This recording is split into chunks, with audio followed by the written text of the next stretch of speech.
কি সমস্যা? আমার সমস্যা, আমার চারটা ছেলে মেয়ে, তিনটা মেয়ে, একটা ছেলে। আমার ছোট মেয়েটা এখন মরার পথে। বাঁচা না বাঁচা সমান কথা।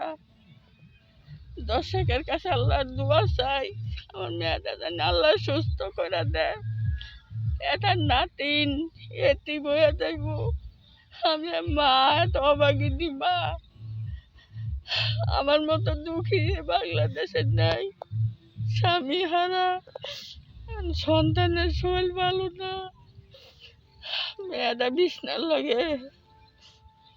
আল্লাহ, আপনারা 10 জন আছেন, দোয়া করেন আমার মেয়েটার লিগা। আপনার কাছে অনুরোধ। আমার মেয়ে মৃত্যু লাগে পাঞ্জা লড়তেছে। আর কি করবো? আর করার কিছু নাই। প্রিয় দর্শক, আপনারা দেখতেই পারতেছেন, এটা হলো আমার মা। আমার বোনের কথা কইতাছে। আমার বোন অনেক অসুস্থ। আপনারা একটু দোয়া করেন, আপনারা একটু সাহায্য করেন।